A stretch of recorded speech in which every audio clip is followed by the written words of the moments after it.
right, let's talk sports, fans. Thanks for tuning in.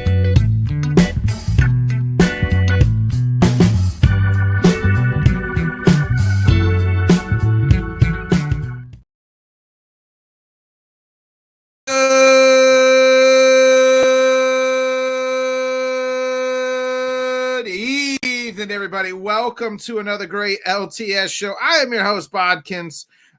We are back. Man, quite the weekend in sports and in my life. Friday night, hung out with some really good close family friends of mine, been friends for 20 plus years. Saturday, got to meet up with my guy Tanner, the producer of the show. Sometimes producer, sometimes co-host, sometimes whatever. So if you didn't know, Tanner's brother's actually the hitting coach of the Milwaukee Brewers. So I got to go up to there, meet the whole family. Met Papa Dawson, other brother Dawson, and didn't really get to meet the hitting coach because, well, he's coaching the team on the field. But went and saw the Brewers kick the shit out of the Cardinals. So it was a good time for all, and it was a good time just to be around, hanging out with Tanner. And then stopped by Italy Jet. Stop by. So, if you ever get a chance to catch out Italy Jet stuff as well. And then in the sports world, we had a lot of stuff in the NBA. Round one is, kicking off. All the home teams won. Right now, the Sixers are trying to be the first road team to win. They're up 62-58 with 8 minutes to go in the third. But all the home teams won. So I think so far as expected, I would say I was a little shocked. Clippers won without Kawhi. Bucks won without Giannis. A little surprising. I mean, they absolutely beat down the Pacers yesterday. Speaking of yesterday, I would be remiss. Shout out to my guy, Big Mike, for joining me. Big Mike from the Man Cave. Please check out their stuff. He joined me on a special edition of the Bodkin Show last night. Great time. Talked all things Cleveland sports, the NBA playoffs. We talked to Garcia Haney. Just great conversation. So please check that out as well. But his basketball team got destroyed last night, but he's looking forward to the draft on Thursday. Give it up for the only guy on the show right now, Mr. First Down. Sam, what's up? Oh, boy, that Pacers game, that I don't think you could play much worse than that. They were horrendous. And for a team that's supposedly very good at scoring, they couldn't hit anything to save their life. I mean, it looked like a bunch of me's out there just bricking shots. It felt like Philip Seymour Hoffman and like Along Came Molly, just make it rain and throwing the ball. Like it was so bad. And they just looked like they were not ready for the moment. I really hope it's just jitters and they get it back on track. But yeah. Halliburton I think he shot the only ball like 8 times or something like that. Like, need more from your starter, need more from your guy. Like, that's supposed to be your guy. You need more from him. They had no answer for Dame either. I mean, Damian Lillard absolutely just scorched him from the opening get. And it's just like Dame kind of reverted back to that old Portland way. When guys are, the team was built around him, obviously with no Giannis, he's able to do that. He's not having to play second fiddle to nobody. And he's a guy that can carry you, he could carry the Bucks for an extended period of time without Giannis. Now, I think if they play Boston in the Eastern Conference Finals, they could run into some trouble there if without Giannis. But yeah, the Pacers absolutely got just destroyed yesterday. Just dolly mopped. Yeah, I mean, there's I don't think there's any. I mean, you can't really make an excuse. Like you guys you've been playing hard all year. You've beaten this team before. It was a tough match, but you've beaten this team before with Giannis, with guys like this, and you still are able to prevail. And for some reason, they looked. I'm sorry to say it. They looked soft out there. They looked absolutely soft. SWAFT. Yeah, soft. Soft. To borrow our Brooklyn accent from one Johnny Cruz. Soft. Soft team out there. Our Knicks fan, Johnny Cruz, our Knicks reporter. Knicks are down 3 right now in the third, so we'll see what happens.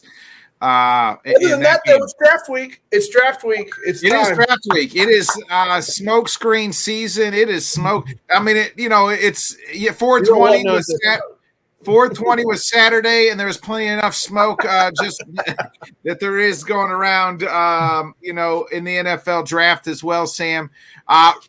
Wilson, not Russ Wilson, but Zach Wilson was finally traded yesterday to Russell Wilson's old team. Maybe he'll just wear number 3, and then Broncos can just continue to sell Wilson jersey number 3s. They don't think he's going to be like a starter, right? Like there's no way. Like some people are taking this a little too hard. I'm like, he's not starting, guy. Like, no, he may not even make the roster. They didn't give anything really up for him. From what I understand, it was I think a 6th-round pick, a 6th or 7th-round pick, and the Jets are paying most of his salary. That's very good, Bo. That's very good. Yeah, they're just trying to save some money. Yeah, because they're sending 80-something million of it to Russell Wilson to play in a different uniform. Let me read you their draft, their quarterback room. How's this awesome? This might be the best quarterback room in all of football, Sam. You got Jared Stidham, Ben DiNucci, and Zach Wilson. I mean, that might be the best damn quarterback room in all of football. Hey, what do you know? I mean, a meeting of the minds, what conversations must go on in that room other than Zach going, how's your mom doing? I mean, let's just know. Champagne's got to be really thinking back, like, at least Walmart is paying me a shit ton of money because how am I supposed to win with this shit? Yeah, I don't know. I don't know. If any of the reports are true, and I have no reason to believe they are or aren't, they're looking to trade down, and I would imagine they would want to trade down unless they really want to handle Bo Nix, old man Bo Nix out there. Let's see, what we have? Sean trying to prove Hackett is terrible yet again. Yeah, right. Hey, if Zach Wilson balls out, it was Hackett's out of your mouth. He's gonna Will Smith slap you. I don't know, and like it almost feels like this is not so good. And they're like, well, look at these uniforms here. Look at this video. Yeah. Look at this video of all these Broncos, and the guy's driving a Bronco, and he's a cowboy. Yeah, Orange Crush uniforms. Everything's fine now. Everything's great. I do like the white helmets. I like for some reason I like those white helmets on just about any team. I think they're different, so I like them. But I do like the white helmets they came. Oh yeah, coincidentally, maybe that's why they released a new uniform so people would forget about how shitty quarterback room is. Yeah, the quarterback room is so bad. They're like, Orange Crush, it's back. It's back. Yeah. Here's our new uniforms, and at least they're new color and scheme. I hate when.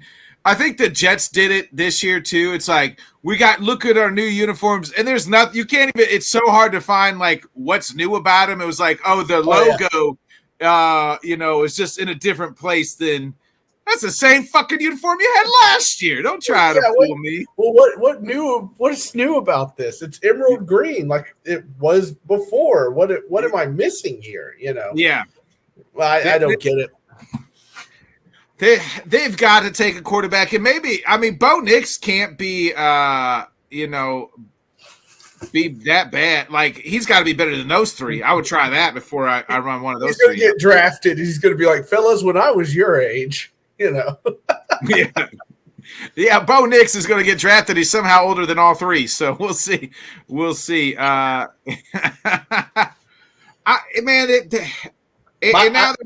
don't feel so bad about being a Titans fan. I just don't feel as bad. Yikes. Yeah, I don't know where they're they don't have a 1st-round pick either, do they? Or they do? Denver? The Broncos. Yeah, I think they're picking 12, I think. Let me see. So they're done with the Russ trade, right? I think so. Let me be sure before I speak out of turn and I get like 8 million people in chat yelling at me. 8 million people in chat and you. Let's see. Broncos. Yeah, they're picking 12. Okay. Mm-hmm. So I would think that they got to take a quarterback at 12, right? got to. I don't see them. I don't see how they could not, because if you don't, you're basically saying, hey, this year, we got nice uniforms. That's it. Like, that's what you're saying, because there's no way. Only the most optimistic fan is going to sit there and say, Stedham, don't worry, we got Stedham. He's going to take care of business. Or Wilson, I don't think anybody's saying that. I don't think there's one person saying that's what I'm saying. Only the most optimistic fan. Well, you know how fans are. As soon as they get their guy or whatever, everybody's like, "Oh, it's going to be fine." Yeah, Case Keenum's going to hold down the fort for a couple of years. Everything will be fine. Yeah. And staying there, kind of, what do you make out of? I think Scott said, or somebody said, Rossini said, Patriots are making phone calls, are taking phone calls. Every team is taking phone calls. It doesn't matter where they're at. Like, that's not really news to me, because any team, if I'm any team, I'm calling any team. We're accepting. The Bears are probably still accepting phone calls at 1.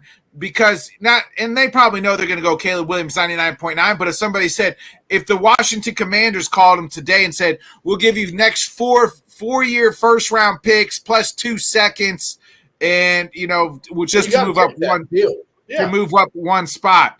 You don't think the Bears aren't going to take that phone call? Oh, sure, yeah, of course they are. You know what I mean? Like, every team is taking phone calls or receiving phone calls all the way up until Thursday. And really all the way up until the draft starts and ends, because that's what Wheeling and Deal is doing. Yeah, no, I feel you. I agree also, Bo. But everything has a price, right? If they don't get a quarterback, they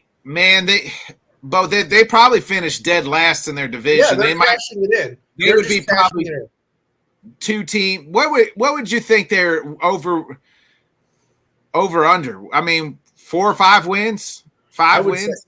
I would say 5. I don't think you're going to get over 5 with what you have.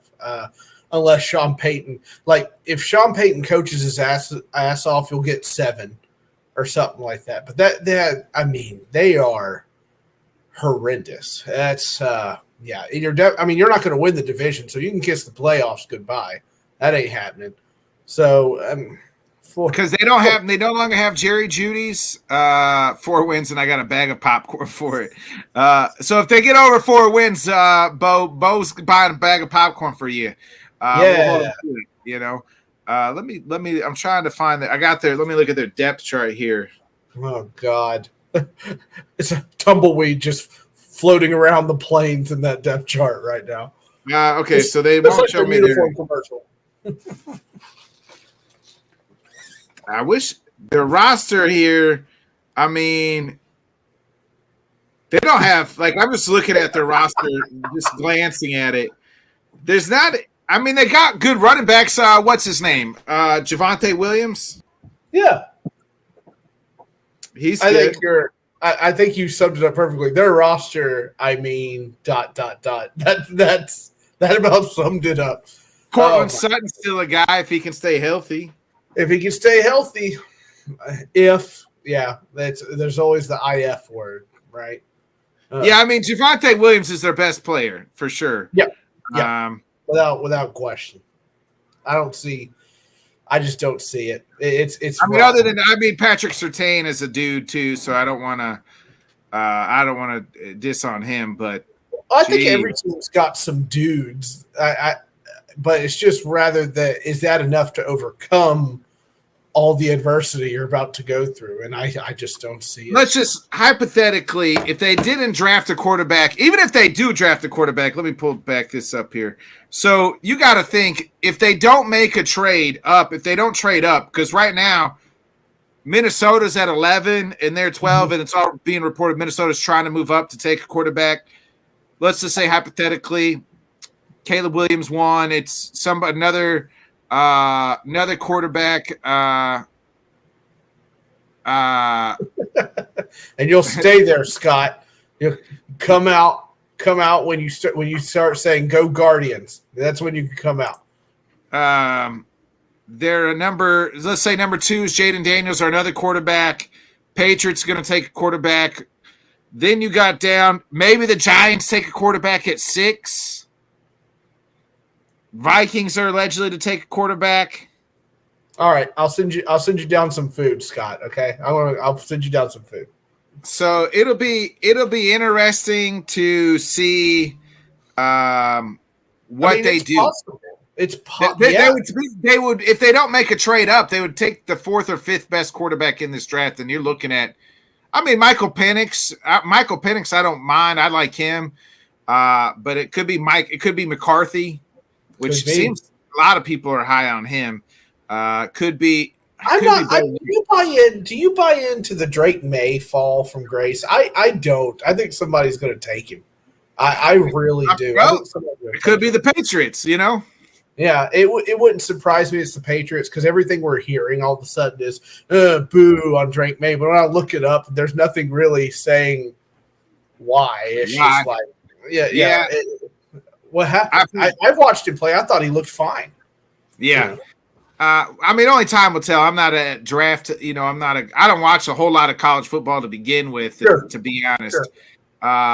But so I don't know on that part. But man, it may be tough. It seems like he has fallen. Like with the beginning of the year, it was like, oh, he could go number 2 for sure. Mm-hmm. And now he's fallen. And now there's reports that who else? It was him and Jaden Daniels. They both said anybody but allegedly anybody but Washington. Yeah, anybody but wow. What's up with Washington? Gee whiz. Allegedly, but again, I don't know what to believe. It's hard to believe anything. I don't really try not to believe any of it until what I see on draft night. And whoever gets you is going to pay you millions of dollars. So, I mean, is it really that bad? Like, come on. Yes. Thank you, Broncos, for taking the other Wilson. ... Yes, very clever. See. Yeah, I don't hate Penix either. I can tell you for this that Penix is going to give maximum effort, to borrow a line from Deadpool. Right? He is going to absolutely do the best he can. Is it good enough? I don't know. I want to believe it's good enough, but I don't know off the top of my head. Jets still have to pay that work check. Yeah, they do. They're paying him some of that money, Carlos. That's right. Like they're gonna pay him some of that money to play for the Broncos. Ooh, Embiid looks like he's banged up again. This is not good for the Sixers. They're working on his knee right now. Oh man, this guy's he can't ever stay healthy. We're gonna have to go back and watch Raw. McIntyre's in the middle of the ring, and Sheamus is talking to him on the mic. So, ooh, that'll be interesting. That's tasty. All right, but yeah. Oh my goodness, pay me. I called that pick was a reach. I'm sure. I think most people called it, Carlos. I'm not going to pay you. I don't know very many people when they took Russ or when they took Zach Wilson was like, oh, this is a good pick. The only people that thought that was Woody Johnson. Oh, I don't know. I mean, really, I don't remember anybody like leading up to that draft. I mean, for some reason, everybody slotted him there. But most people, what? He's not from Oklahoma. Stormin' Mormon? I was talking about Mormon. I thought you said Norman. Yeah. Like fucking. No. Oklahoma with the wind blows merrily on the plane. Oh yeah. I mean, yeah, he's from Utah State or Utah. He likes to soak. He likes to soak. So I mean, when that's the biggest thing that you're a minority for is that you might have slept with some moms in your time. I think Carlos, they should have took Justin Fields. I still think that they should have took Fields in that. BYU. I said Utah State, but I meant BYU. Yeah. BYU, Utah State. What's the difference? I know what you meant, Nick. I know what you meant, buddy. They're all Mormons. It's okay. I'm so dumb. I was like, wait, is that what it is? Like, have I been saying this wrong for years? The Storm and Mormons. But yeah, no, like you look at this draft lineup, and at first I was like, there's no way the Titans trade this pick. But now, like looking at it, I'm like, this is a thick draft at left tackle, especially, and you could still get a good one at 12 if you really wanted to. So, and you arguably have the best offensive line coach. So, Carlos, we're allowed to say white people racism. I'm white. I mean, I may not look it, but Sam obviously is super white, so we're allowed to use white. I am quite pale. Yes. Yeah. I got a moonburn once. So you think the Titans could trade down? Do you think the Titans could trade down? I think they could if they've got their heart set on a left tackle. If they're like, hey, we need a left tackle and we're thick in the draft with it, I think they could. Also, if the price is high enough, I'm going to get something last year. The Titans don't have a third-round draft pick this year. Maybe they can get somebody's third and another second, and I don't know. I mean, like, people need their quarterback, and they know, like, they need that quarterback. They can charge whatever they need to, really. It just depends whether they're going to do it. But that's true. The whole I am actually in agreement with you, Carlos. For once in my life, I feel dirty. I need a shower. But yeah, I agree. I love Alt. He is the guy. I want him. If it's not him, and they're still going to stick with it, I'll take a Dunes. I would like a Dunes, Rono Dunes. That's who I would like. I do think that was going to be my question, Scott. I think that they're going to trade. I think that would. You call the Broncos or the Vikings. If you're the Vikings, you call the Titans and you say, we'll give you pick 11 and the 20th pick or whatever they got. Yeah. Let us trade up up to 7. You leverage that. And then you're the Titans, you move back down and you get an extra first round pick. Yeah. No, why not? Or a third, you know what I mean? Swap seconds or something. I don't know. But yeah, I think you could definitely see that. This is a whole different regime, Carlos. I could tell you what they wanted under the Vrabel regime, but this I have no idea. I have no idea what they're after. I couldn't tell you. I can tell you the Chargers want tackle. The Chargers, Harbaugh's already come out and said he loves all the tackles.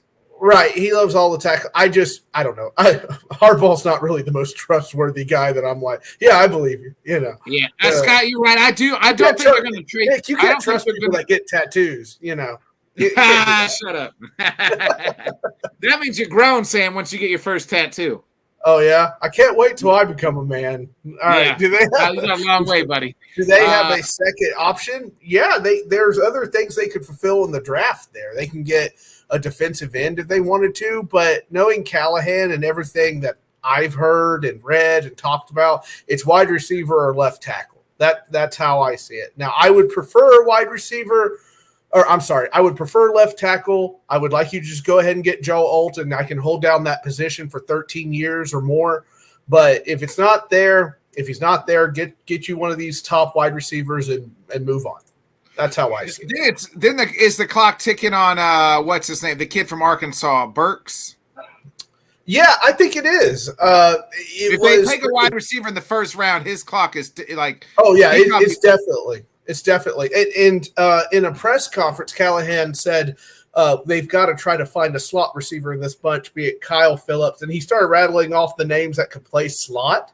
And none of them, he did not mention Burks' name. So I don't know if that was by design, by accident. But, people read into this. But not saying Burks' name for a guy that was rattling off a bunch of other wide receivers makes you a little, interesting. I would love the Packers to get Cooper. That would make Nick happy. Yeah, that's my number one guy. He's going to get his new regime and poo-poo on this. Yeah, well, if that's how you feel. His dad might as well make that pick. I mean, I don't know what you're after here, man. I couldn't tell you what this guy's going to do. I don't know what this guy's going to do. So if it's Alt, I still think it's going to be Alt. But if it's not and they get a wide receiver, so be it. I don't know. I don't think you need a wide receiver. If you're going to take a wide receiver, and if it's not Alt, and that's kind of where I agree with Scott in the earlier comment, they'll wait to see how this plays out. They probably got Alt 1, but if Alt's taking it before 7, which I don't know if he will be, and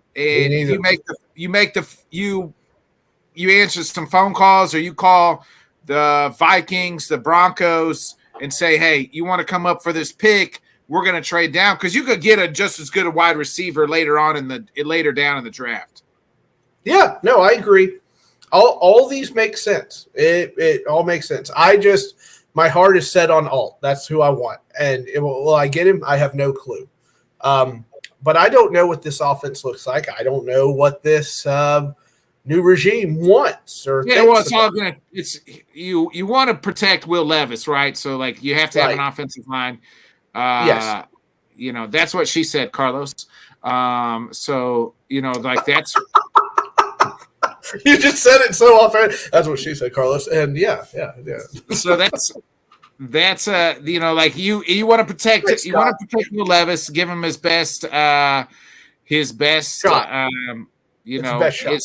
Yeah, right. Because no matter what, it doesn't matter who you draft. If he's not the guy, then you know what I mean. Your team's not going to go anywhere. You know what I mean. And you still don't really know if he's the guy. He showed some flashes last. I don't want to shoot him completely, but yet he didn't show. Like you could see, he's a project, right? Got to work on some things. Right. Yeah. No. Look. We're going to find out this year. Callahan already came out and said we are giving him all the weapons we can to succeed. It's on him because he has to learn a whole new system, and it's going to be offense that is tailored to him. So it's on him to succeed. That's a lot of hims I just said, but he's got to succeed, and we're going to find out if he's the guy or not. I'm not sold on him. Not everybody's sold on him. He's better than I thought he was. I thought it was a terrible pick at number 2 when they got him. So that's why you got him in the second round. Yeah, they got him in the second round. I didn't want him. Yeah, I didn't want him. I think you could have done. I think you could have gotten a wide receiver. Is Tannehill still a free agent? Nobody signed Tannehill. Nobody's picked him up yet, but I still think Minnesota when I stare at him, or hell, maybe the Broncos at this point. No, I think that's the spot, right? To me, Minnesota is Tannehill any better than Sam Darnold? I don't. They're probably about the same guy, right? They're probably the same. Yeah, I really thought Steelers there for a second with Arthur, but I don't think that's going to happen. Well, not now. No way with Russ and Justin Fields. You know what I mean? Maybe at the beginning of the offseason. Forgive my ignorance. Who's Coffee Guy? Mayo puts fucking mayo in his coffee. That's what he's saying. I'm sorry. I for some reason I saw mayo and unless he's saying coffee guy. I don't know who that is. Yeah. I got it. Yeah, mayo in his coffee. He's a strange duck. Don't get me wrong. Quack, quack, quack. That guy's weird. Yeah. He plays ball. Tom Brady was weird. Yeah. Andrew Luck was very strange as well. Yeah, well, Andrew Luck's one of the top 10 smartest people in the world. So that's why he's an architect, and he doesn't have to play football because he makes not just as much, but makes a lot of money doing that.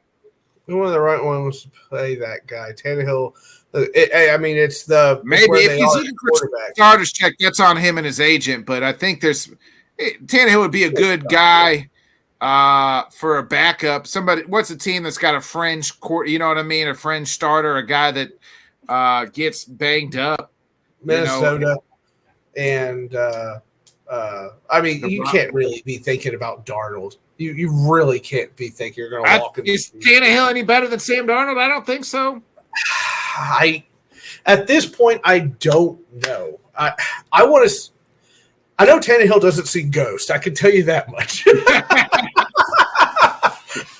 No, he doesn't see ghosts, Sam. He just throws it to the guy. You know what I mean? Exactly. He doesn't see ghosts. He sees the DB jumping in front of his terrible pass. That's what he sees. Yeah.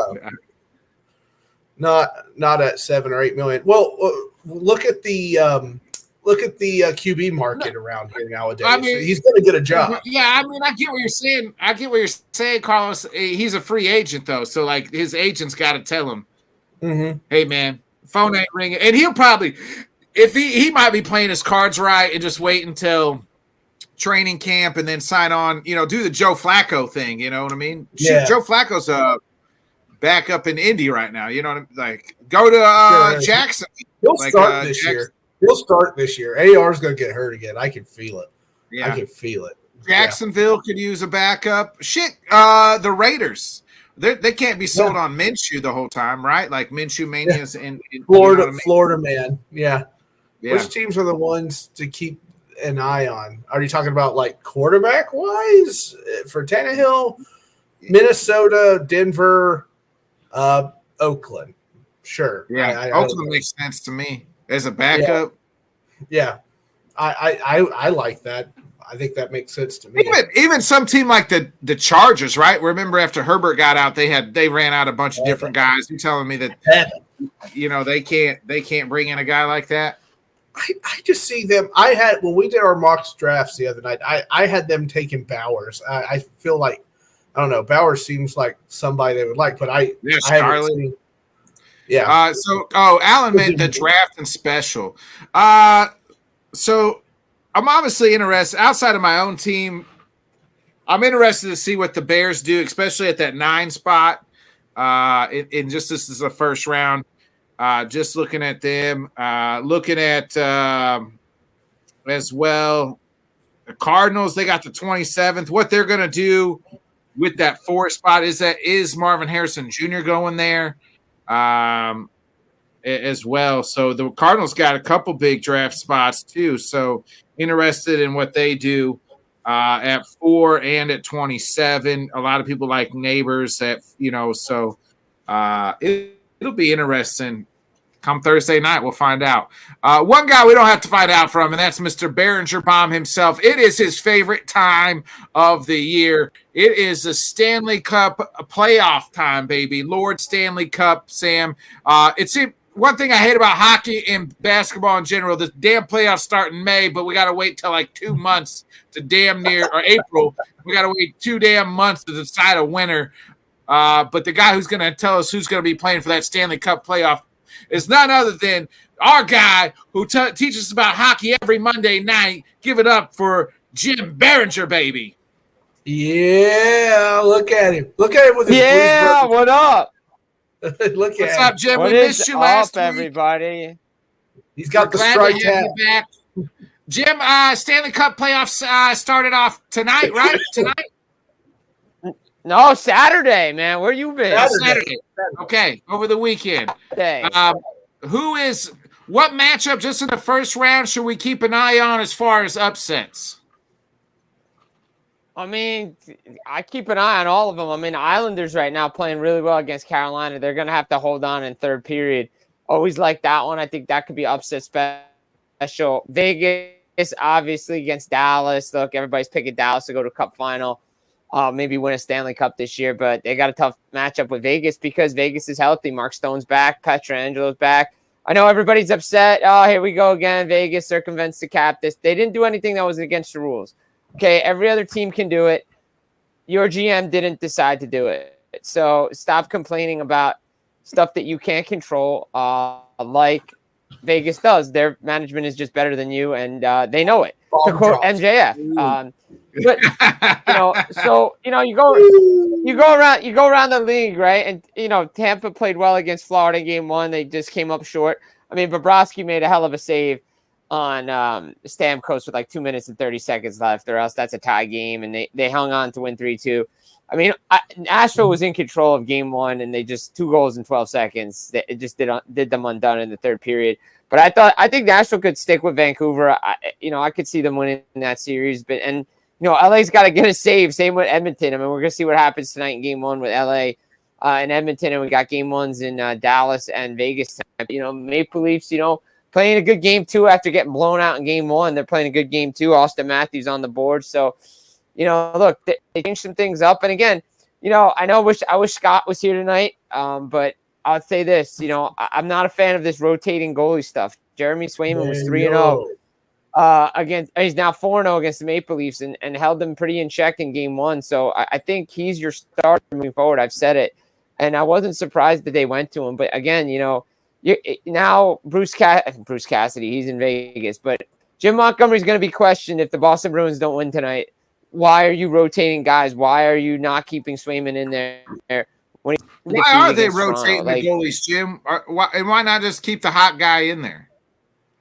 I mean, they've been doing it all year pretty much. They've been doing it since the second half of the season, since January. I think they're being very overly conscious this year from what happened last year, and I can definitely see it. But I prefer to go with Swayman. I think he's the better goaltender, and he is your number one. And personally, that's what I would do. But again, I'm not the GM. I'm not the coach. But it's like the NFL. You have two quarterbacks. You have no quarterbacks. You go with two goalies. You have zero goalies. It's a luxury to have if one guy doesn't play well. But still, I mean, I wouldn't have done it. I would have rolled Swayman and let one guy just carry you, and he's there just in case. Jim, it seems like you said they got two goalies, and in football, like if you have two quarterbacks, sometimes that splits the locker room. Do you think is this like having two goalies? Like there's some guys that may want one guy over the other, or vice versa? No, they both support each other, but I think everybody knows in Boston that this is Olmark's last year in Boston. He obviously used his no trade clause at the deadline. He wanted to stay with this team. They want to try to get some revenge from last year, what happened in the first round. But I think everybody knows there's going to be changes next year with the goalie tandem. Swayman's due a new contract. It could be contentious like it was last year. And I think if he gets more money, Olmark's probably out of there. So I think they're both good buddies. They play off each other well. It's like Varlamov and Sorokin down on the island. They play off each other well. It's a great problem to have, but not a great problem to have when you're in the Stanley Cup playoffs. You need to have one guy. Look, I know Pittsburgh got away with it in 2016, 2017 with Matt Murray, Marc-Andre Fleury, but Matt Murray got hurt. Marc-Andre Fleury had good matchups, and he played well. But then when Murray came back, he didn't see the net. So I think Swayman's your guy until he's not your guy. And they made a mistake last year. Olmark was hurt in Game 5, and they should have gone to jail. Like Jeremy Swayman could have played, and you got to ride the hot hand. You got to ride the hot goaltender because the goaltender can bring you a Stanley Cup. I like it. When you talk about the Canucks and Pregs, it's gotten pretty nasty on Twitter between the two fan bases. But Canucks fans acting like they won the Stanley Cup final walking down the street. Like, take it easy, Chief. We got to. I'll see you in Game 3. Yeah. Right? Look, it's been 9 years since they've had an actual playoff game in Vancouver. The last time the Canucks made the playoffs, it was the bubble, so there were really no fans allowed. So I mean, I give them credit, but still, like I said, like you said, calm it down. It's Game 1 of round 1, and if it wasn't for 2 goals in 12 seconds, Nashville takes Game 1 because they were a better team and played better. Look, I like the little troll job. I like the little troll job by Vancouver. They went back to their 2011 playoff song, U2. That's a nice little dig at the Predators for canceling their Sphere trip to see U2. But still, look, Nashville played a good game. Nashville played a good game 1. They should be happy. Look, there's no moral victory. You're down 1-0, but it was the Islanders series. They only lost 3-1 in Game 1, and they dominated for most of that game, and they probably deserved a better fate. They're up 3-1 right now. But, I mean, Carolina's been pressing, but I think the Islanders have been the better team in that series. To be honest, I think Carolina got a couple of bounces, and, the Islanders are showing that they can hang with anybody, and they're going to get outshot, and that's what they do. And it's like 2021 when they played the Penguins. They got outshot every game, but they took advantage of the bounces, and they took advantage of their opportunities to score goals, and that's why they won the series. So I think that's something we're going to see in the Carolina Islanders series. Like it. I want to go back to the Maple Leafs and Bruins series real quick, Jim. Isn't it aren't the Leafs on so many years they haven't got past the first or second round? Is that going to happen this year? So the Leafs haven't got out of the first round for the first time last year since 2004.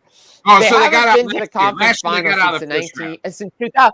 I'm sorry. They haven't gotten to the conference finals since 2002. 2002. So, but they got out of the first round last year, but it's been a long time. But they haven't gotten past the Boston Bruins since 1959. And it does something to your psyche. Right. Yeah, I mean, look, those players weren't around in 1959.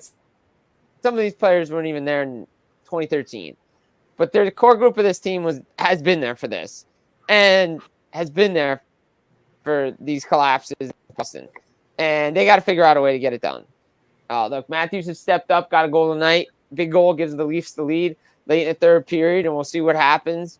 But, they got to get over this hump. They got over the Tampa hump. They got to get over the Boston hump. Something about this matchup is just – but again, I said it a lot in my preview shows. For so many years, we said Boston could match up with Montreal. Montreal should win. Montreal. And then Boston found a way to turn the tide a little bit. I think if Toronto can figure out a way to win a game here, go back to Toronto, split. You feel good about yourself. Maybe get Nylander back. we're going to see what happens. But still, I mean, it's never good to play a team that kind of owns you in the playoffs. Well, they're up 3-2 right now in the third. Goodness. Yeah, but still a lot of time. Still a lot of time left. 4 minutes left in the third period. There's still a lot of time to score goals. So, have you indeed read all those books on your bookshelf? Most of them, yeah. Oh, okay. All right. Hey, respect. A lot of people Most put of the them. books behind Most of Lord, them. Most of them. Anything possible in Lord Stanley Cup's playoffs, Jim. Two more quick questions, Jim. 2 more hockey questions for you, and I want to get your thoughts on AEW last night. Who is your MVP this year, and who should we put money on? I know you said Dallas to win this thing, but who's etching there when it's all said and done in a month's time? Who's winning this damn thing?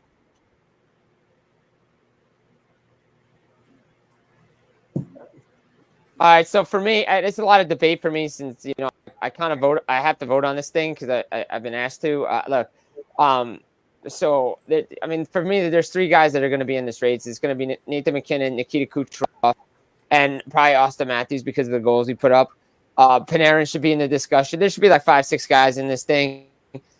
My belief it'll probably go to Nikita Kucherov just because of what he did with Tampa, 54 points ahead of the next guy on his team. He literally, if it wasn't for him, probably the Lightning are not in the playoffs and in a position to win because they've been battling a wild card. I mean, Panarin, you can say the same thing about the Rangers, but I think it's probably going to go to Kucherov as much as McKinnon probably deserves it. I think Kucherov's getting just because of the Taylor Hall factor. When he won, it was like 43 points ahead of the next guy. So I see that's going to happen. As far as Stanley Cup this year, I mean, to me, I think it's so wide open. The West is so top heavy like the East was last year. Look, until Dallas proves they can win a Stanley Cup, I kind of stay away from the herd, the pack a little bit. I've been eyeing Winnipeg. I think Winnipeg's a good. They've had a nice number on them to come out of the West. I think Carolina's a team that you could watch, even though I said the Islanders could upset them. But if you're gonna try to stay with favorites, the Rangers are always there. Florida, I think the team you could look at too. Out west, never underestimate the champs until they're defeated. Vegas has always got a shot at this thing. Edmonton too. I mean, I think so many. Like I said, there's so many teams that can win this thing this year. I think there's no bad play if you want to make some money. There's risky plays, obviously, but there's no out of the top group of teams between like Vancouver, Edmonton, Dallas, Vegas, Winnipeg in the West. Then you have Carolina, Rangers, Florida in the East. Boston maybe too. I don't think there's a bad play. So it's wide open. I got it, Jim. Give me a winner, will you? I'm putting your feet to the fire here, Jim. Yeah, tell us, Jim. Drop the ball, man. So early in this thing. So early in this thing. Can you give us a matchup? Not a winner. Just can you give us the matchup? Who are we going to see at least in the finals? Oh man, I'm like Bob McKenzie now. I really don't like doing predictions because I got it right back in 2015. Hey Jim, so any prediction it's not a I prediction, do it's a spoiler, wrong. baby. It's not a prediction, it's a spoiler. On, Jim, come on, baby. Spoiler. I think Carolina. I think Carolina comes out of the East. I think they're too deep. I like their team. I just like what they have on that team. Again, we'll see what happens, but you never know. Again, anything can happen in the first round of the playoffs. And look, I'd love to see a Canadian team come out of the West. That's what I'm on the bandwagon Winnipeg. I think they just have a deep team. I don't believe in Colorado, and I think they can compete with any team in the Western Conference. That's how much belief I have in Winnipeg. Carolina, we got it, Jim. We got it. We'll hold you to it for to the month. That's gonna be that's an awful TV series. That's awful for ratings in the States. It really is. I think a lot of people will want Vegas, LA, and the Rangers, something like that. But again, we'll see what happens. As the great philosopher Mick Jagger said, you can't always get what you want. But if you try sometimes, you might just get what you need.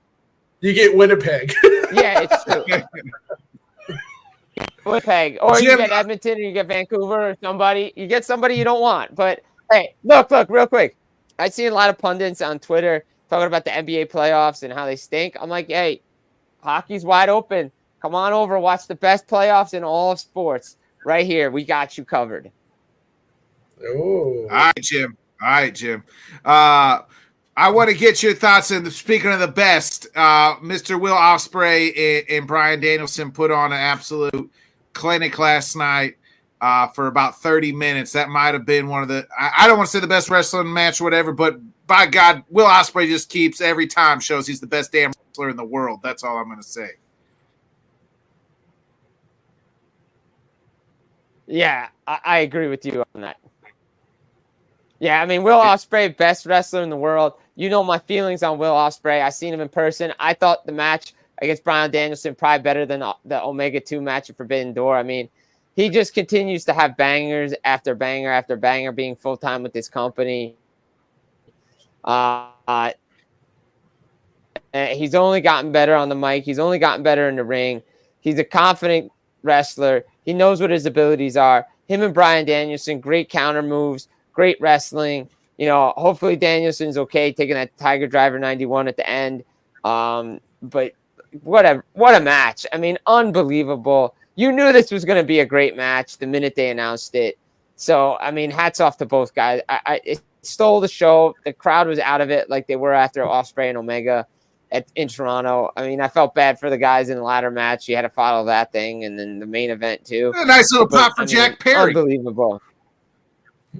Yeah, nice little. I mean, no surprise he was coming back. I mean, let's be honest here. Yeah, it's true. Yeah, no surprise. Is Ospreay next for Swerve? And I was glad to see Swerve finally get the title. He's been putting in some great work as well.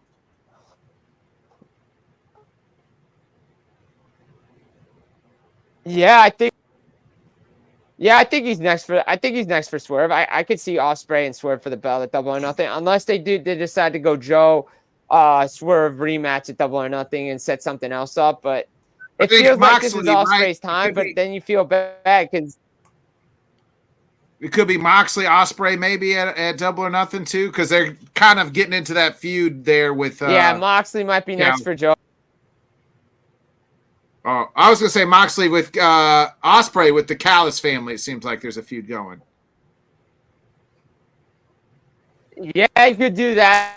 I mean, look, obviously, but is Ospreay really in the Don Callis? You know, I think he's going to get turned on eventually, and you know, we'll see what happens there. But obviously, I'm excited. I'm Powerhouse Hobbs and John Moxley on Dynamite. Well, I'm so glad Swerve won the title. Swerve deserved it. Oh yeah, 100% he did. He probably deserved it a month ago. But you know what? They didn't do it. They didn't do it. They did it now. That's fine. And you know, we'll see too. So that's definitely down the line. But I'm interested to see how they set up Double or Nothing. Yeah, me too. We'll get some answers on that. And real quick, one WWE question for you, Jim. What do you make of this new Bloodline with Solo kind of calling the shots? Me and Sam were talking about it off air. I was like, I'm enjoying this because you don't really know what's going on. And by God, you know, they bring in Tonga from NJPW. They kick out Jimmy, and I'm enjoying this new variation of the Bloodline, and I wonder how they're going to swerve us is what I'm looking for.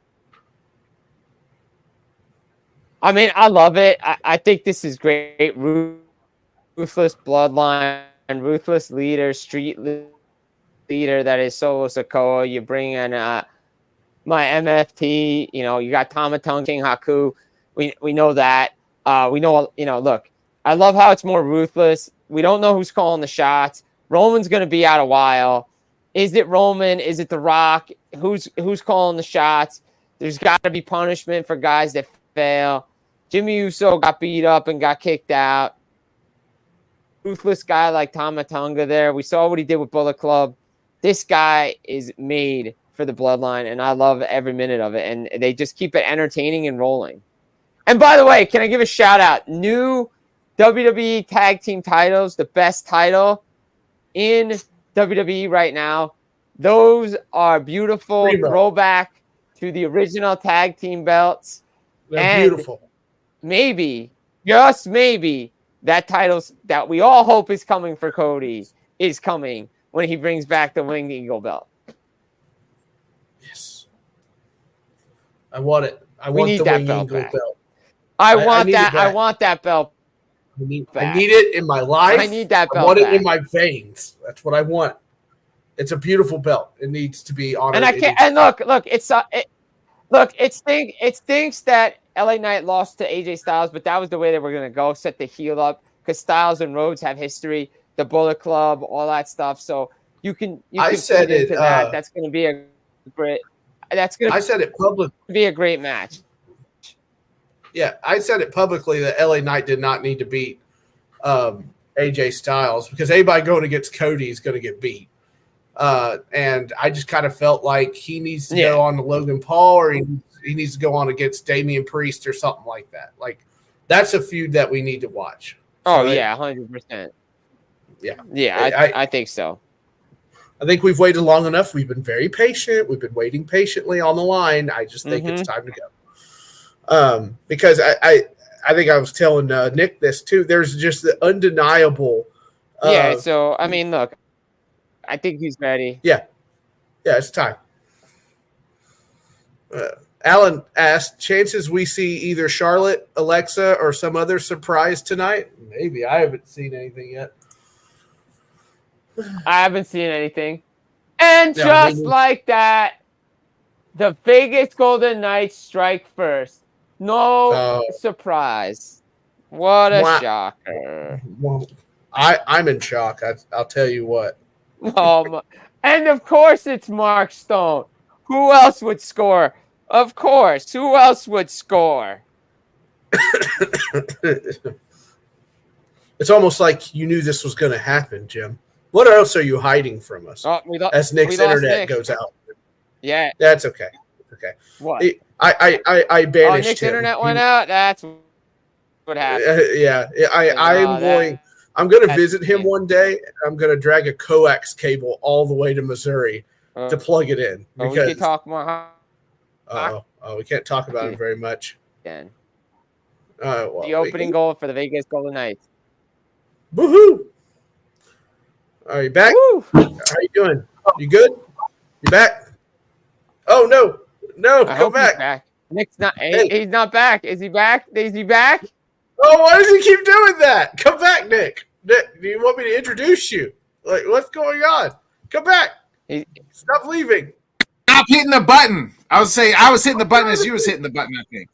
Stop hitting the button. It kicked me out for some reason. Not my internet. You gotta love it. I don't know. Oh, you guys were talking about WWE, Jim. Sorry about it. But we'll let you get out of here. I know you got to cover some hockey the rest of the way, and we'll catch up with you on the Stanley Cup playoffs. Will the series round one be over by next Monday, Jim?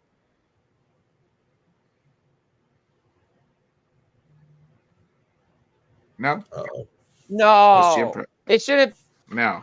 Be over next weekend. By next Monday when we talk again, maybe one series is over, maybe, and that might be Rangers Caps, but I could see that going 5 games too. So we'll see. I doubt there'll be sweeps. There could be one, but outside of that, I think everything else will still be going on by the time we talk again.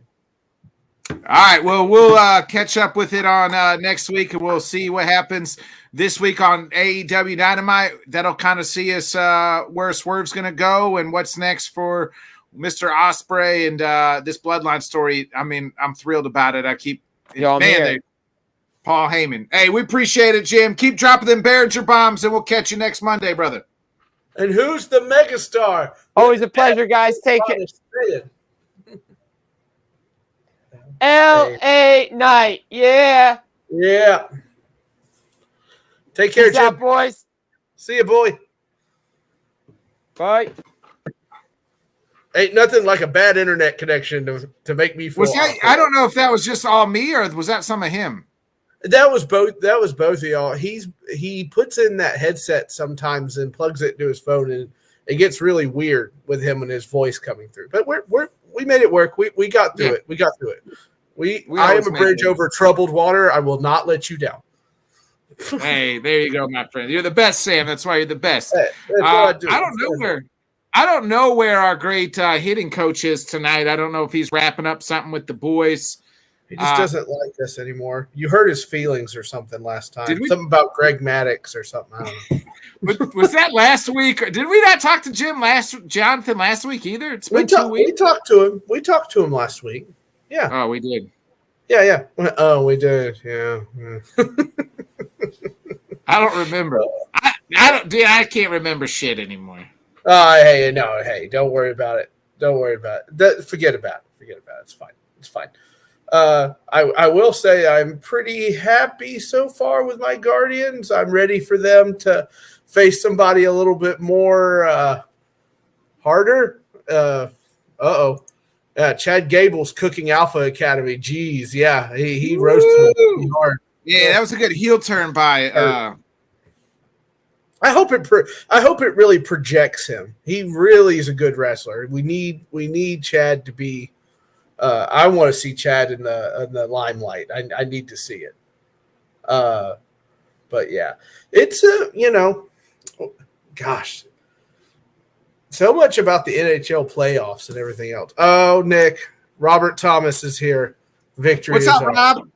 What's up, Mr. Smooth himself? Rob, again, the invitation will be once we get closer to football. I know Rob has reached out to me, and he wants to come on and talk a little fantasy football.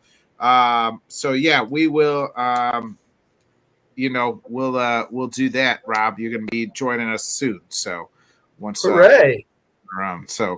We'll see. We'll try you out, Rob. We'll see. We'll see if you're as good at fantasy football as you are singing for Matchbox 20.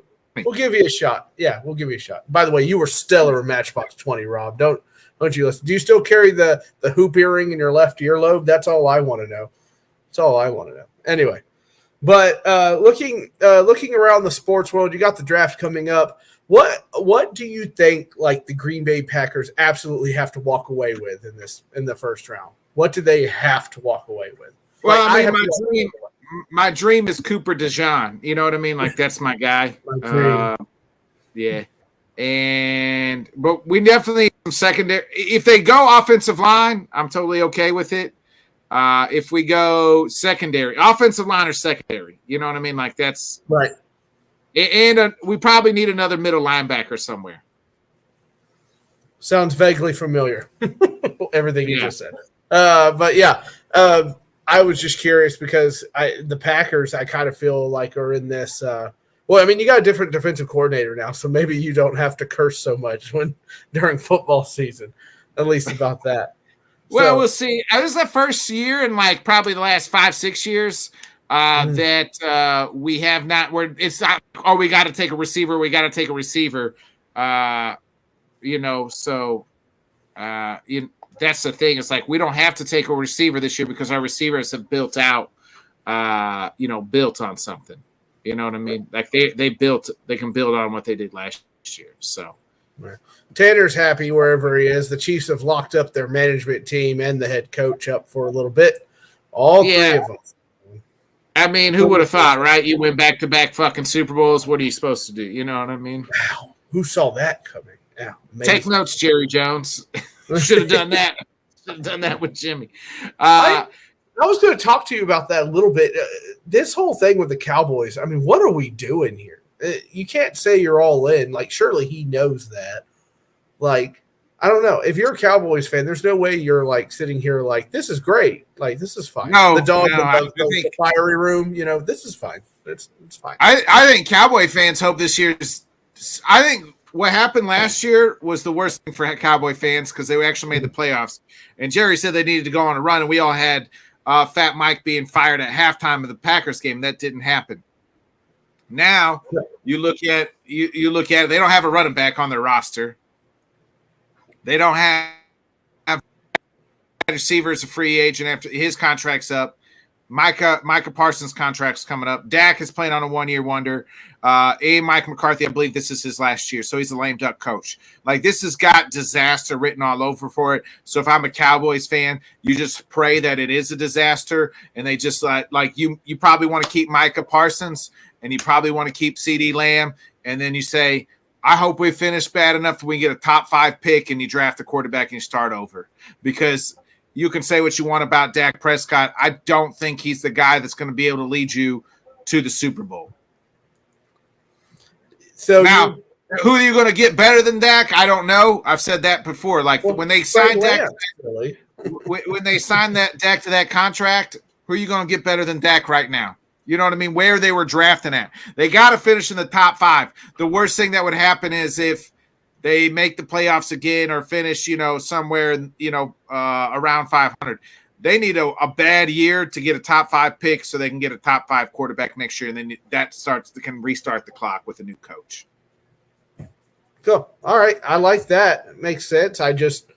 It's just a weird time to have Jerry Jones say the running back's out of our price range. Since when has Jerry mentioned anybody being out of his price range? Like, that is so weird to me.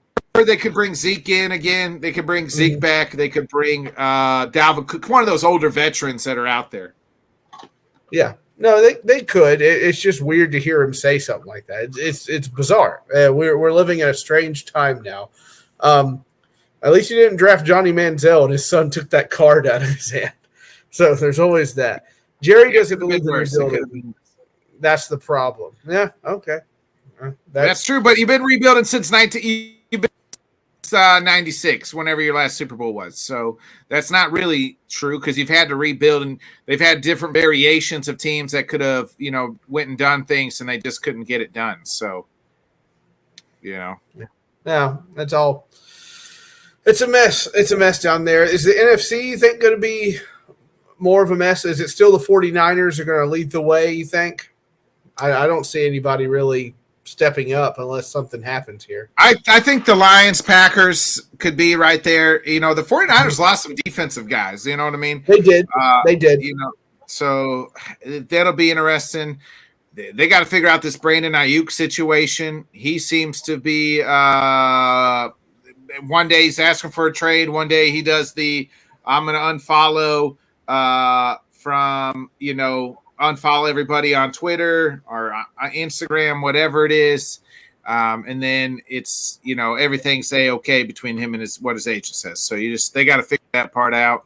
Eventually they're going to have to pay Brock Purdy. You know what I mean? Like, he's got 2 more years, I think, when they're going to. Right. They're trying to hit that window we've talked about so many times. Texans, I know to me it's still the Chiefs, but the damn Texans, man, what they did in that rebuild and so fast, so quick. I had Big Mike on the podcast last night, and he said, he's like, Texans won that trade. Like, you know what I mean? Like, by a mile. And if Deshaun doesn't play well this year, or if he gets hurt again, he said, watch Deshaun get cut, and we'll pay him like the Russ Wilson. Yeah. I guess that's the new theme going around here, right? At first Russ Wilson, and then Daniel Jones and Giants. I heard they were talking about moving on. They're probably, if they draft, that's why a lot of people think they could draft a quarterback, because to me it was dumb. And me and Jim said this last year when they made that. They picked the wrong guy, and then they should have paid Saquon and not Daniel Jones. Decided to pay Daniel Jones, and that set your franchise back 2 to 3 years. Yeah. I'll ask you this question because you really like Joe Burrow, and I'm quite the fan of him as well. Joey Burrow, whatnot. I don't know though. I feel like Cincinnati's coming up against it a little bit here. I think they've got to do or die. Well, they've paid Burrow. Now they've got to pay Chase and Higgins. Like, that's kind of it. And it doesn't look like Higgins is going to get they franchise tagged him, but they're going to have to figure out who they're going to pay, Chase or Higgins. I don't know if they can pay both. Higgins seems like he won number one, but has never played like a number one. Chase is a number one. Chase will want, whatever Justin Jefferson cut the top in. And Jefferson will be, I would say Chase was probably somewhere close to what Jefferson's getting. Goodness gracious. Speaking of that, how about that Tyreek Hill coming out saying after that Chiefs game, I have been say myself, I have made fun of McDaniel, them being fraudulent, soft. He doesn't hold players accountable because we've been hearing all that. Couldn't be further from the truth from at least Tyreek Hill's perspective. Yeah. After that Chiefs game, he said, "What are you doing?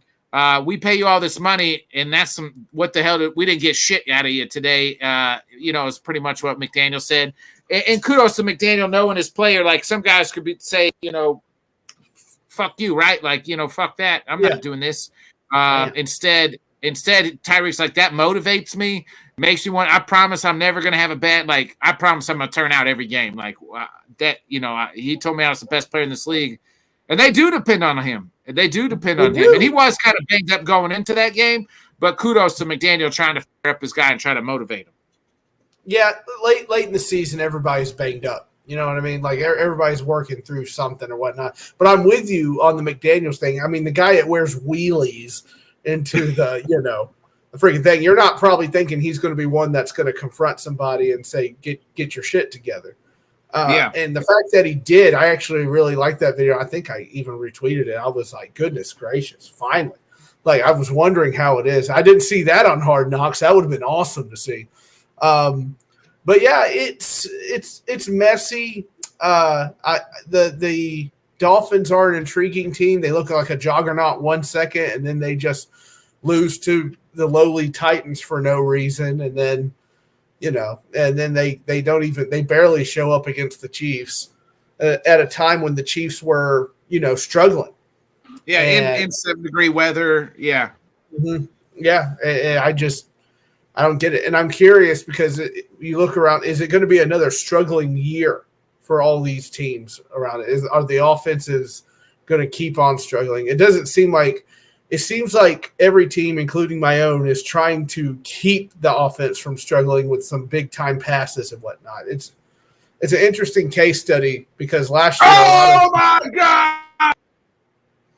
What happened? I was watching this Knicks Philly game. I mean, the refs let them fucking play.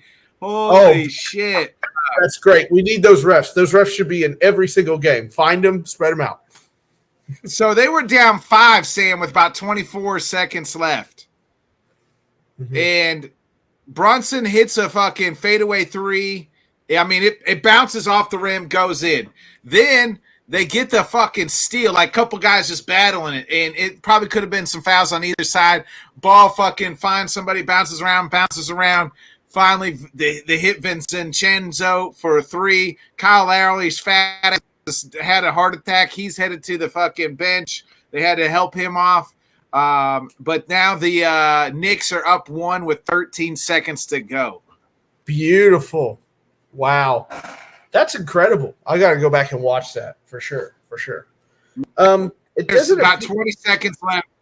There's seconds, and the Knicks were down 5. Like, had to have so much shit bounce their way, and they got all the bounces. And we'll see what happens with the Philly draws up here. Yeah, 13 seconds left. You only need a 2 to win. Right. Get somebody with a breakaway or try to get down there and get it out. Yeah, we'll see. You got to think right here, 13 seconds left. The ball's tipped. Maxey Phil didn't dive on it, so he's got to get rid of it away from him. Then he tries to throw it to his teammate instead of calling timeout for some reason. Oh, my goodness. Yeah, the ball's tipped. He goes to the floor. He fell down, tried to get rid of instead of calling timeout.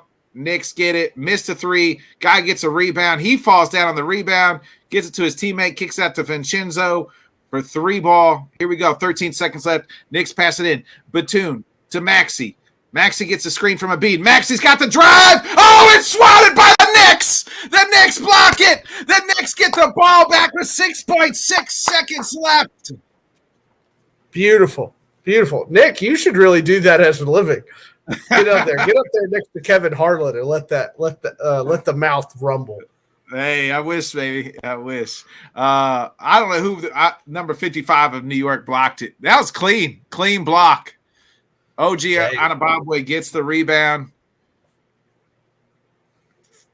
He's fouled. Now he's got to, if he makes both free throws, Nick's got one timeout left here. They got him. Yep.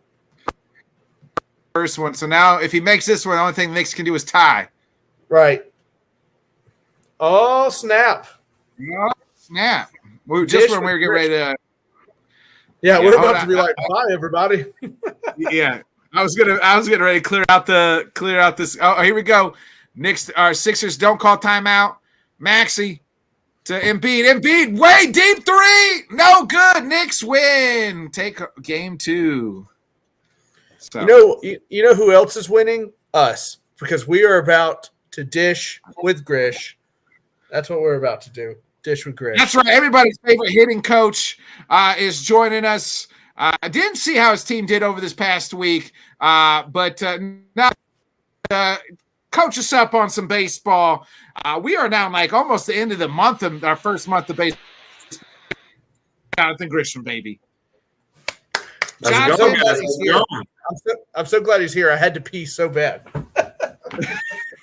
My Cubs need a damn closer. Albert, not the guy. He's already had 4 blown saves in the first month of the season. Craig Counsell pretty much says, yeah, I don't think we can run him back out there anymore. Is there anybody that's available that the Cubs can go trade for, I don't know, yesterday? Not at the moment, no. You're going to have to wait a little bit, probably, Nick, for at least June. The trade market right now in April, it's pretty dry. You don't really have a lot of trades that happen this early in the season. You're probably going to have to do a closer by committee for Chicago right now just to kind of get through the beginning months of the season. And then hopefully somebody can at least steps up. And if they don't, then like I said, by June, then you'll have to see what the market looks at that point from there. But there might be some availability. You might see, again, maybe the Astros are one who, if they continue to fall behind and fall backwards, that you may see Josh Hader could be available. I don't know if the contract is, how desirable that contract is. Aroldis Chapman might be an option, depending on how things are going with him in Pittsburgh. But at the moment right now, come back to Chicago. He did wonders for y'all, and during the World Series run, I believe he's for you guys. So there might be some options that are available, but just not right now in April. Well, I don't like hearing that, but the guy I was thinking of was the A's closer. I mean, Lucas Ehrig pitched 2 innings. Mason Miller. I'm sorry. Mason Miller struck out Volpe, Juan Soto, and Aaron Judge to remain perfect in five save chances, finishing a 3-hitter today. A's. Let me get that guy on the phone right now. I mean, the A's win their 9th game, so give me Mason Miller. He seems like he's got lights out stuff. He does. He's kind of figured it out right now. I think he was a starter for the beginning part of his career in Oakland. It didn't. He's one of those guys where it didn't work out as a starter. They like his potential. They like his stuff, and they moved him to the bullpen to see how he's handled it. He's got electric stuff. He's handling the closer role very well for Oakland. So you kind of hope that Oakland remembers that they're a bad team and they start losing games again.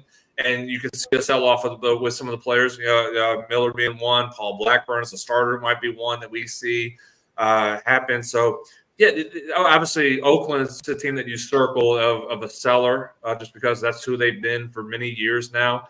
But Mason Miller, absolutely, he's an electric pitcher. He's embraced his role as a bullpen arm, as a closer now, and he's doing really good for the Oakland A's. So, yeah, that will be an option for any team that's needing a closer that's a contender.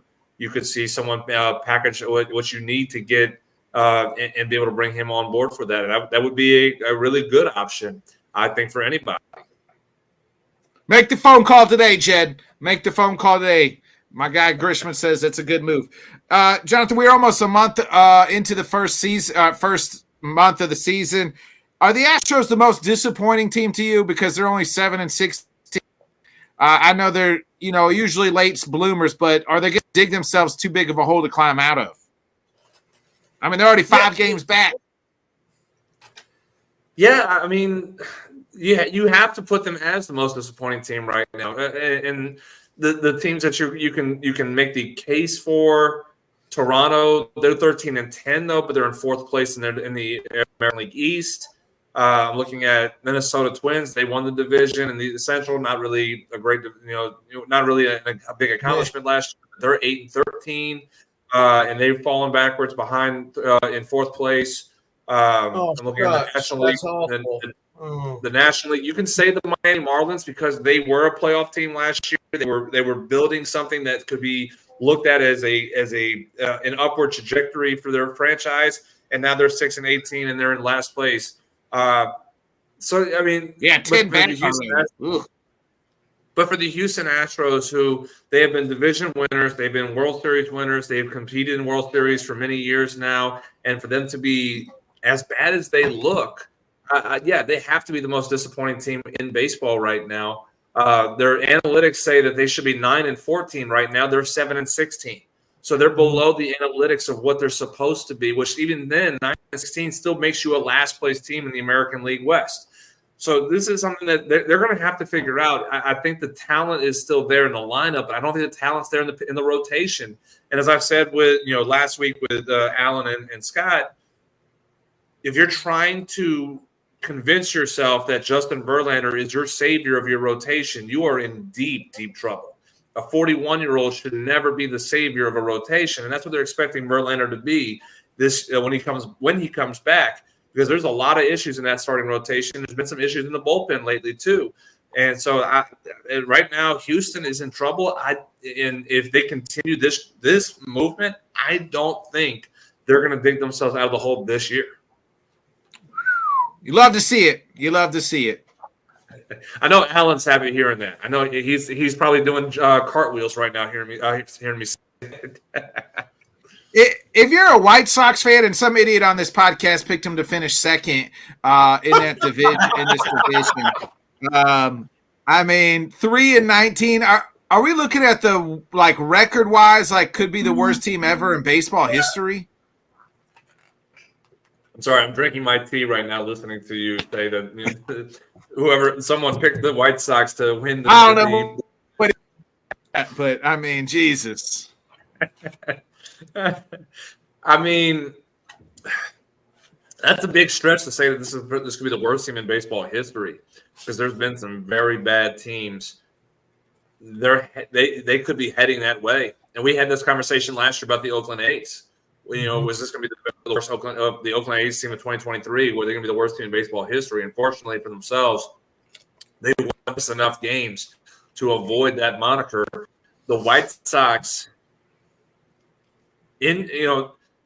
Injuries have really set this team back, and I know they're missing a lot of key players. The pitching was not going to be good. You traded Cease. You don't have Giolito. You're hoping Michael Soroka can kind of get things figured out. You have a lot of questionable moves that you made in the rotation, guys who are just not quality big league pitchers in the rotation. And you're hoping that they can at least keep you in games for your offense to score runs, but the offense can't score a run at all. You're talking about again. I'll say this: this could be historically one of the worst offenses in Major League Baseball, in baseball history. The way that they're heading right now, they've been shut out. So I don't even know the number right now. They've been how many times shut out. They've scored 45 runs so far. And how many games we played? 22 games. 45 runs in 22 games. And they have a plus minus differential of negative 78. And what happened to those? Johan Moncadas, he was highly touted. Well, again, you're talking about a lot of. There's been injuries to that lineup, but again, the development of these guys has not been where you were hoping. Again, you're talking about Moncada. This is a franchise that has dipped backwards in development, and that's where you got to look at it and say, are we taking the guys that we need to be part of our core and preparing them to be the future of this franchise, Moncada was one of them, and he has not figured it out to be that cornerstone of of a core group of a franchise. You talk about look at the teams that are out there right now that have a core four essentially. My Braves are being one of them. The Orioles have one. The Yankees have one. Guardians do. I'll give it to you, Sam. I'll give you. Guardians do have a core group with Quan, the Naylor brothers, Ramirez being the other one as well. I'm trying. Maybe there's one more. I can't. Brennan. Yes, thank you. Yes. So you do have a core group in Cleveland. The White Sox core has not gotten to that point where you can say we're building around them. You have Luis Robert has played well when he's healthy. Eloy Jimenez has played well when he's healthy, but that's it. Tim Anderson last year in 2023, he regressed for a couple of years, and he's not even in Chicago anymore.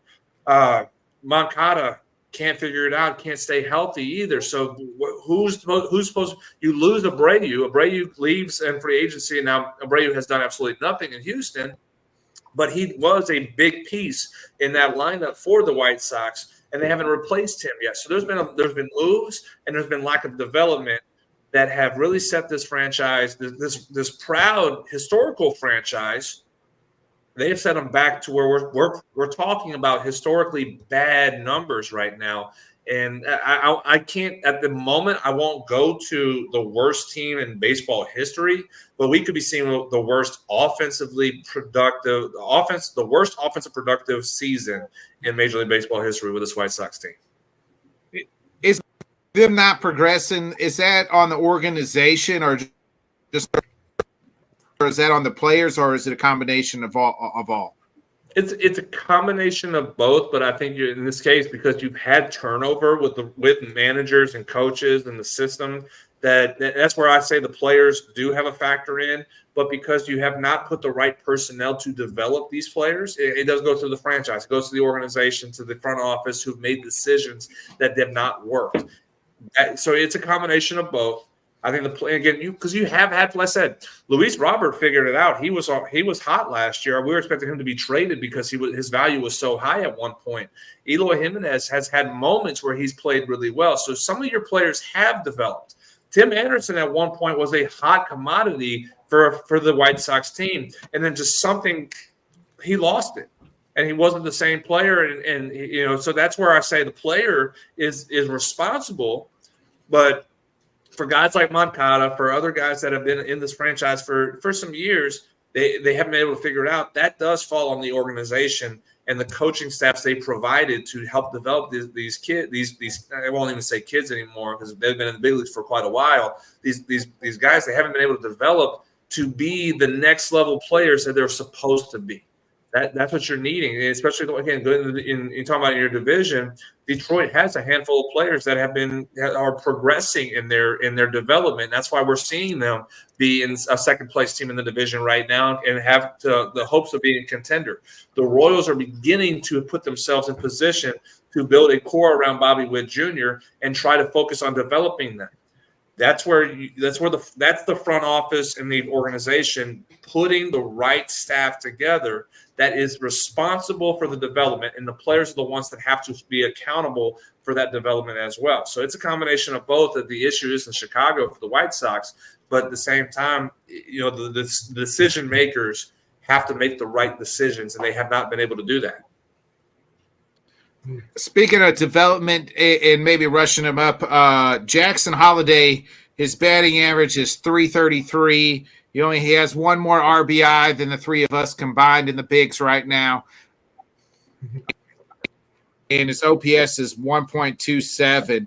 I know he's only been up, but did they bring him up too early? And why the struggles for this young kid? No, because I don't think they brought him up too early. He was playing really well in AAA. And the fanfare was wanting him to be in the big leagues. And could you say, was it a rush decision because the fanfare was there and the hype was building even more? Yeah, I think that is the case. I don't hold against him what he's done so far in the big leagues, because there has been a lot of eyeballs on him that anybody could argue and say, well, his dad was a big leaguer. He should have known and been prepared for it. You can be prepared for the eyeballs. But when the eyeballs are actually on you and the spotlight's on you and the hype is surrounding you, that air gets thicker and it gets harder to handle, and you start struggling and you start trying too hard. That's what Jackson's doing right now. Jackson's trying so hard to just be a integral part of this lineup, and he's pressing. And the struggle, and when you struggle more, you press more, and you're not doing as well. Continue. So I don't hold it. I'm not going to sit here and say, well, Jackson Holliday's a bust because of what he's doing in the big leagues. You can't say that in 30 at bats. You know what I mean? You can't say that 30 at bats. That's a conversation that you're having with some of the fans. It's a fanfare thing where I see and I read on some of the social media posts. Jackson Holliday needs to be in the AAA. Needs to stay in AAA. He's not a big leaguer. He's a butt. We made the wrong pick. This is a whole new world. No matter that he was around it with his dad, it doesn't matter. It's him now. The eyes are on him to perform. So at some point, we may see Jackson get sent down. I don't know if he has already been sent down yet, but if he has not, there's a point where we'll see him get sent back down, and they'll look at him and say, "You got your feet wet. Let's settle back down. Let's settle our mechanics and fundamentals to make sure that we are the next time you do go up, because you will go back up, you're more prepared now. You're more settled. Yeah, he's only 40 years old too, folks. Like let's pump it. Like there's plenty of time for Jackson. So at some point, I think he does need to get sent back down to AAA, get all the eyeballs and the fanfare away from him for a little bit, and then if they were to make that decision the next 2 weeks, call him up by mid and June, or by July 1st after the All-Star break, and you can kind of let things settle back then, and he gets in, he's going to be comfortable. I think we will see that side of it. He's too talented of a ball player to let things kind of spiral out of control, and we see the worst things that occur for him. He's just getting used to the big leagues, and I think he'll be fine. I do too. I do think he's going to be fine. It's just an early stroke. A lot of young kids who come up like this and who have a lot of stuff come up and they struggle. It's all about adjustments. Absolutely. Adjustments, and then you got to make adjustments. You're going to go through different spills. You know what I mean? Absolutely, and that's going to be that's the learning curve. Guardian questions. Yeah. Not at the moment. I'm kind of just going through. As a Guardians fan, of course, I'm overjoyed about how they've started, even if it's against some bad teams or whatnot. But I was most encouraged about Bybee showing yesterday. He started. It looks like he's kind of found his fastball again, and of course Josh Naylor. Josh Naylor has been, when they needed him, he's got that, what we call in sports, gotta have it, right? And they gotta have it, and he delivers every time. And I'm hoping they can carry that in through Boston, and then I have to go to Atlanta, and well. But is there a strategy here to beat as many of these lower seeded teams, so you can try to survive Atlanta and such like that, right? That's a strategy, I'm assuming. Ask Allen how his team did against the Braves. They got it, and they salvaged themselves on Sunday. And how you're supposed to handle facing the Braves. I mean, you have to continue. One, for the Guardians, you have to beat the bad teams. That is a must. And again, if you do that more times than not, and you steal a game or two away from the good teams for the Guardians, you'll continue to be a first place team. That's what you got to be in the division of the American League Central. Again, the Central is still not that great of a division. I know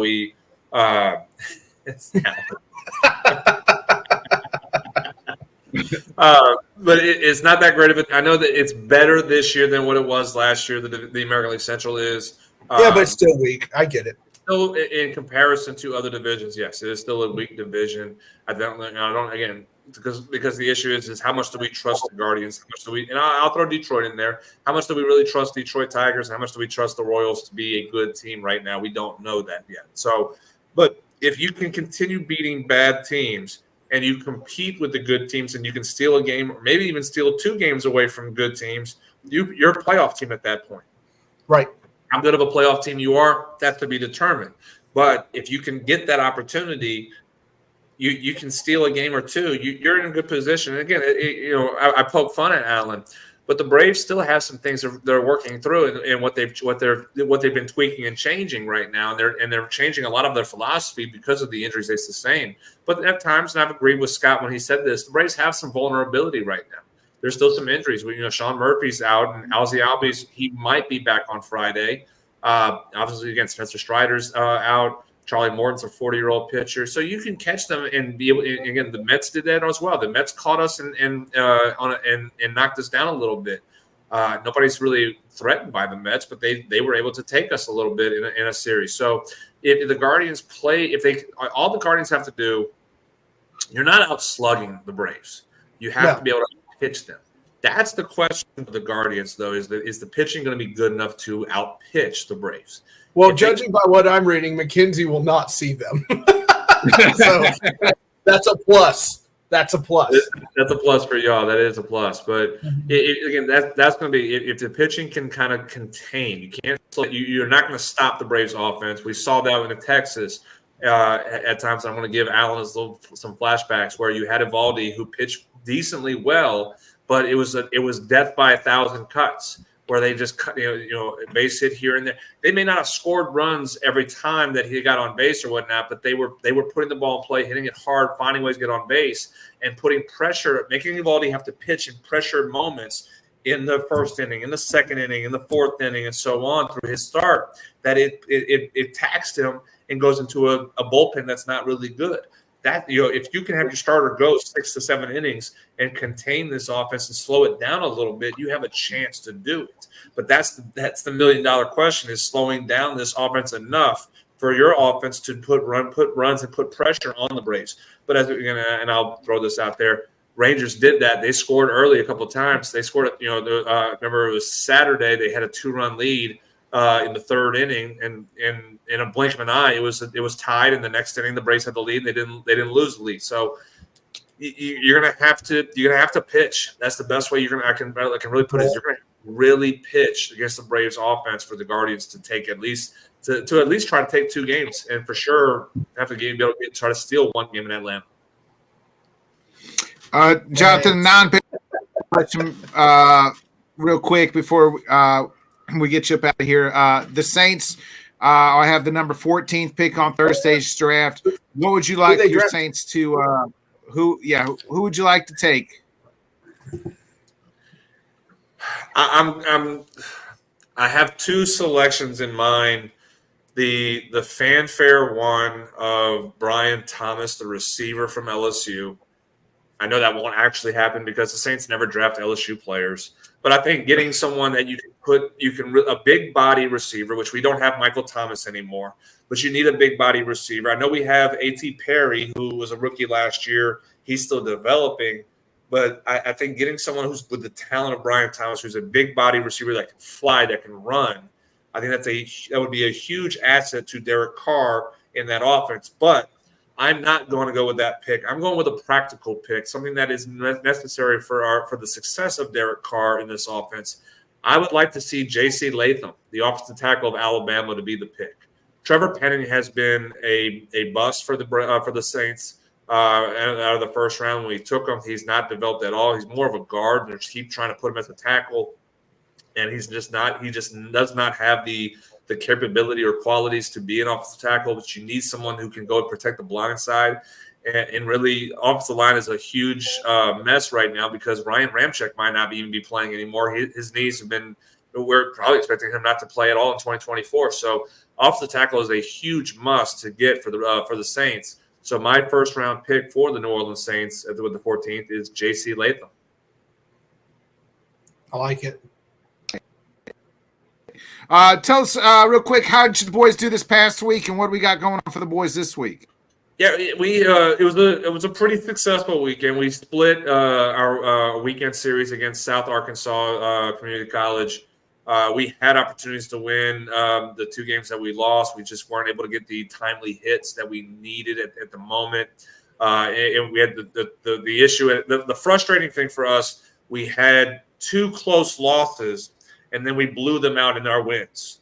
So we're just like we're sitting there going, what we just needed, a little bit more in those losses, and we would have been able to take 3 of 4, or potentially even a sweep. We feel like we should have swept them, and just based off of the losses, losing by 1 run and losing by 2 runs, and then we turn around and we win by 15 runs and we win by 6 runs. So frustrating, in the aspect of what we left on the table. We left some meat on that bone. But a split against a really good team on the road in all 4 games, you can't be upset about that. It did drop us to 2nd place in conference right now, but we know what we have facing this weekend. We have basically the game of the week for our conference. We're playing ASU, Arkansas State Mountain Home. This is for the first place of the conference. They are number 1. We're number 2. 3-game set. So this is as I just got done telling players in the weight room a little bit ago. Playoffs for us start today. They start now this weekend. Postseason. That's this now. weekend. So that's this weekend. that is this weekend. Yes, that is this weekend. So we're 3. Would you guys clinch then? So if we clinch? sweep, if we sweep, we would have to win 2 games next weekend of the 3 that we play, and we would clinch the conference championship for the regular season. If we win 2, if we went 2 of 3, we have to sweep next weekend to clinch the conference. So there's pressure on us. We don't control. We control our destiny based off of how we perform. We have to win. So we're on the road on Thursday at Mountain Home, and they come to us for 2 games on Saturday. So we have a little bit of an advantage to have those 2 home games on Saturday. But it's a must win for us. This is for the goals that we've set out. It starts this week. We have to be able to handle business, and this is the time for us to do it. So I think we're fired up. We're ready to go. It's going to be the last time we played them, it was a very chippy series. A lot of bad blood between both programs with each other. All 3 games, there was a warning. Warnings were given to both teams in all 3 games. So this is it's a firework type of game that we're going to be seeing on Thursday, and the 2 games on Saturday. So, as they say, buckle up. It's going to be a wild ride this weekend. You didn't instigate any of that, John. Their team's called Mountain Home? It's called Arkansas State Mountain Home, yes. Well, you know what they say, the shadow of Valley of Death, and you fear nobody from Mountain fucking Home. Take it home, and you win, and take this damn championship. Hell yeah.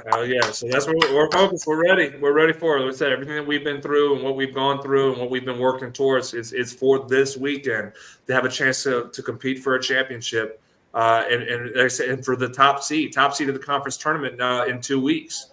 So this is what this weekend's about for us. So we have there's a lot of pressure, but if you're not excited for this pressure, you're in the wrong business of playing sports. This is what it's all about. So I'm amped up. I'm actually been getting 2 workouts a day right now because I'm so fired up for it. I wish I could be playing in this game because again, the chippiness, the attitude of both teams, how fired up it's going to be. I'm getting that urge to put the uniform back on and go and try to see if I can sneak myself onto the roster to play. I love it. I'm so amped up for this. It's gonna be fun. And to answer, Sam, no, I'm good. I never instigate.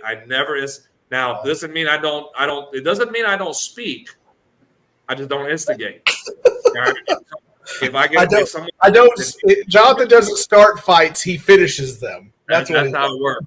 That's how it works. At some point, I'll tell you guys a story about one of my playing days. There was a fight that broke out. Not really a fight, but a shoving match at home plate. I'll tell you guys about another. If we have time, I'll be happy to tell you guys right now. But it's up to you guys on that. Go ahead. Go ahead. No, go ahead. Tell us. There was one actually. There's another one actually in my college where I was at first base, and we played this team that we played them a handful of times, and they very chirpy team. We beat them a couple of times. And this one player, he was really chirpy. He was a pitcher, shortstop for the team. He was chirpy at me. Don't know why. Didn't even know who he was. He hits me in my back, starts jawing at me. Okay, whatever. I'm not worried about you. I don't, I get to first base. I run bases. When the next inning, he comes up the bat. I don't tell him, hey, hit him. I don't do that. If the pitcher wants to do that, to defend me in that, great. If they don't, oh well, I'm not going to.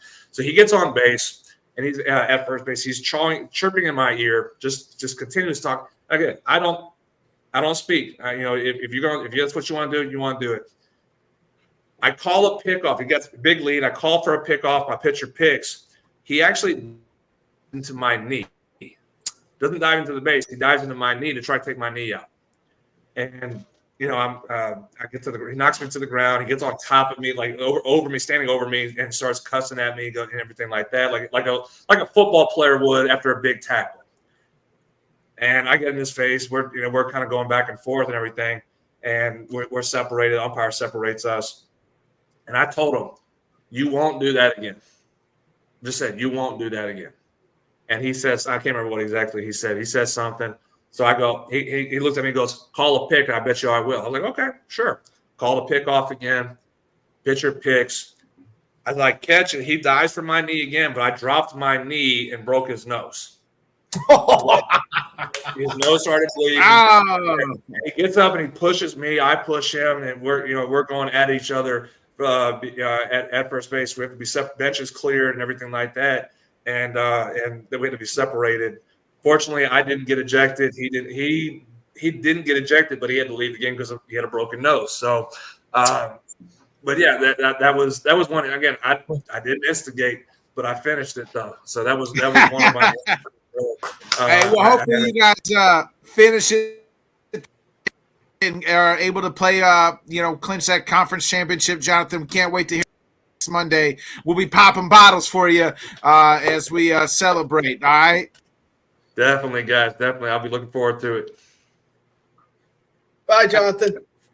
Weekend. Give it up for everybody's favorite hitting coach, Jonathan Grishman, baby. We have dished with the Grish. We have dished with him. Grish dish. We have. He dished out some great stuff as always. This is Grish. No gristle. Any final thoughts before we get out of here? I don't know if I'm probably not going to be on here Thursday. I'm heading up to Detroit on Thursday for a little thing. There's some sort of event going on up there. I don't know. And I'm super excited to go up there to the draft with my wife's cousin. We're looking forward to having a good time. Got a nice hotel room by the stadium. So we are ready to do this. It's super exciting, and hopefully I'll get to come live here on a couple of times or something along those lines, and maybe even just show up for just a little bit. And hopefully I hear the commissioner walk out and say, Joe Alt drafted by the Tennessee Titans or something like that. That would just make my day. But anyway, off to Detroit I go. So that's where I'll be this week. Draft's great. Love the draft. Be safe in your travels. Be safe in Detroit. Yep. Eat at Mom's Spaghetti. Let me know how it is. I'm going to eat at Mom's Spaghetti. And don't worry, your boy's packing. I ain't going up there naked. All right. That's just not good. No Southern born by the grace of God boy is going to go up there naked. We'll be back 8 o'clock Central, 9 Eastern. I would be remiss. Our fellow co-host Scott won't be joining us any time soon. It seems like he is. Best of luck to Scott. He is battling cancer. He's going to go out and kick some cancer's ass, and once he's done kicking cancer's ass, he's going to come back and be back in the saddle, giving us great gambling tips. So seems like he'll be out for or missing some shows on and off. It seems like going forward, but hopefully he goes out and battles cancer and kicks cancer. Once he kicks cancer, come back in kicking some gambling's ass. So. Can't wait for that. Great show, Sam. We held down the fort. Just you and me, big guy. And thanks to Jim and Jonathan every Monday. We'll be back normal time for the draft, clock Central, 9 Eastern. We'll go for the 2 hours as normal. So We'll have some guests on as well, talk about some draft shit. It'll be pretty NFL draft-centric on Thursday night. Sam, be safe on your travels. We'll catch everybody else later. Be a friend, tell a friend, like, subscribe, share. Sam, hit that outro, baby. See ya. Thanks so much for joining us, and until next time, let's talk sport, friends. Thanks for watching.